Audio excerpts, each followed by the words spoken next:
કેમ છો મિત્રો? હું છું તમારો મિત્ર કમલ બોધ અને આજે એક નાનકડી વાત કરવા આવી રહ્યો છું. એક નાના ટોપિક સાથેની વાત કરું છું. હમણાં એક મૂવી જોઈ રહ્યો હતો ટીવીની અંદરમાં. પિક્ચરનું નામ હતું મધર ઇન્ડિયા.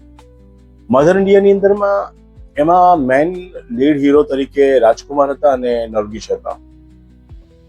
પિક્ચરની શરૂઆત થતા મને એવું લાગ્યું કે નરગિસ અને રાજકુમાર ખૂબ જ મહેનત કરે છે અને ખેતરોની અંદરમાં ખૂબ મહેનત કરી અને પોતાનું ધાન પકાવે છે. વરસાદ આવે છે, એવું જબરદસ્ત ટોપિક સાથે એનું ધાન ઉત્પાદન થાય છે અને અચાનક એને ધાનની અંદરમાં ખૂબ જ મોલાત આવ્યા પછી એનો 80% જે માલ હોય છે એ માલ ગામનો શાહુકાર એ 80% થી 90% માલ લઈ જાય છે અને જે મૂળ મહેનત કરનાર હોય છે નરગિસ અને રાજકુમાર, એના હાથમાં માત્ર ને માત્ર 10 થી 15% જ આવે છે.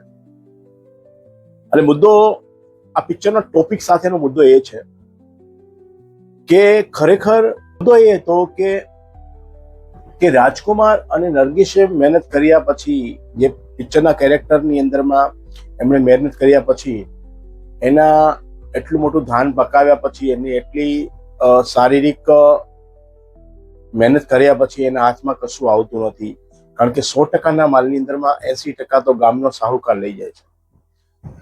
એટલે વિષય એ માટે આવું છું કે જે લોકો પોતાની જાતે એમ કહે છે કે સનાતનની અંદરમાં સનાતન આપણી સમાનતાની વાતો કરે છે.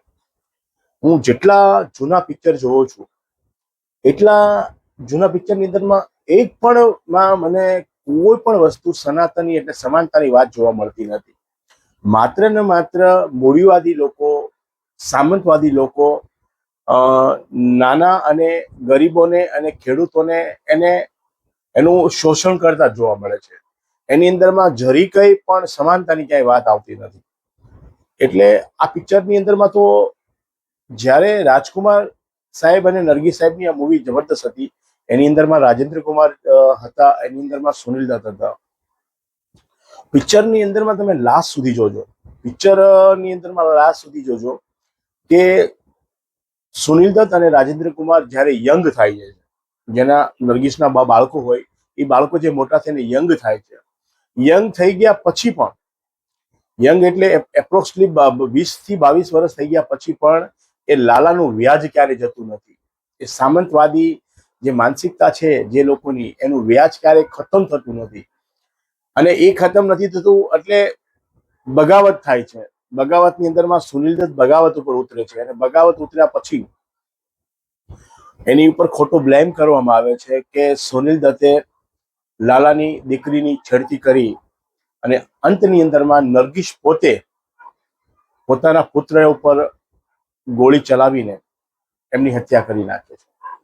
એટલે સમાનતાની વાતો જે કરનારા છે, જે સનાતનની વાતો કરે છે, એ લોકો ક્યારે સમાનતાની વાતો નથી કરતા. અને બીજી વસ્તુ એ છે કે 50 વર્ષ પહેલાનું મૂવી જોઈ લો કે 100 વર્ષ પહેલાની અંદરમાં આવું બનતું હશે તો જ એને 50 વર્ષ પછી એને યાદ આવ્યું છે. વર્ષો વર્ષથી જે સામંતવાદી વ્યવસ્થા છે એને તોડવા માટે કોઈ કાંઈ મહેનત કરતું નથી. માત્ર ને માત્ર તમે સનાતનની વાત કરો છો કે સનાતનોમાં આમ હતું, સનાતનમાં તેમ હતું. હું સનાતનોની બધી વસ્તુની અંદરમાં હું એને ફ્રોડ માનું છું.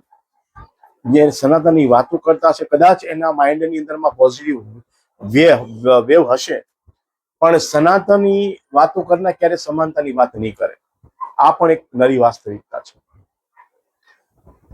એટલે લાસ્ટની અંદરમાં મૂવીનું એક જ ઇન્ટેન્શન એ છે કે લાલો ક્યારે પણ એનું વ્યાજ છોડતો નથી અને સમાનતાની ક્યાંય વાત કરતો નથી.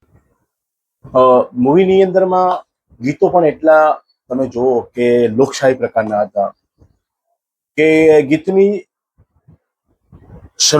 મૂવીની શરૂઆતની અંદરમાં કે જે આપણી પરિસ્થિતિ મુજબ આપણે જીવનનું હતું, એ દુનિયા એમની કડી બહુ સરસ હતી, મને ગાવાની મન થઈ ગઈ છે. दुनिया में हम आए हैं तो जीना ही पड़ेगा, जीवन है अगर जहर तो पीना ही पड़ेगा. એટલે દુનિયામાં આપણે આવ્યા છીએ તો આપણે જીવવું જ પડશે. જીવન ભલે ઝેર હોય તો પણ આપણે જીવવું પડશે.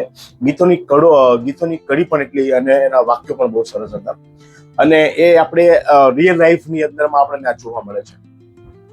પછી અને સુનિલ સાહેબનું એ પણ સમાનતાવાદી હતું, એક સોંગ પણ હતું, ના મેં ભગવાન હું ના મેં શૈતાન હું, ઓય દુનિયા જો ચાહે સમझे मैं तो इंसान, ना मैं भगवान हूँ ना मैं शैतान हूँ, अरे दुनिया वालो मैं तो एक इंसान हूँ. એટલે ઇન્સાનિયતની વાતો પણ જીવનમાં આ મૂવીએ કરી હતી. અને લાસ્ટની અંદરમાં હું તમને એક બહુ સરસ મજાની વાત કરું છું કે ભારતને બંધારણ આવ્યું છે ત્યારથી લોકશાહી આવી છે.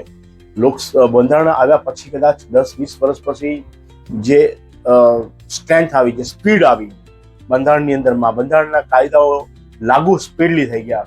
એને જોતા પણ આ મૂવીની અંદરમાં બહુ જ જબરદસ્ત સોંગ છે કે દુઃખ ભયો દિન તેરે ભૈયા અબ સુખ આયો રે, રંગ જીવન મેં નયા લાયો રે. એટલે આપણે બધાય બંધારણના આભારી છીએ કે આપણને આ લોકશાહી અને આ લોકતંત્ર મળ્યું છે, જેનાથી એક ખેડૂત, મજૂર, એક ખેત મજૂર હોય કે ખેત માલિક હોય, બધાને સમાનતાનો હક મળ્યા છે.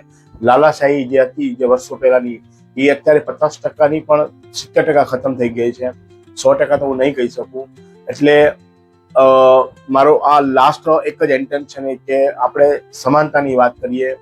સમાનતા હશે તો જ સનાતની અસ્તિત્વ રહેશે અને તો જ સમાનતા આવશે. Thank you very much. જય સંવિધાન.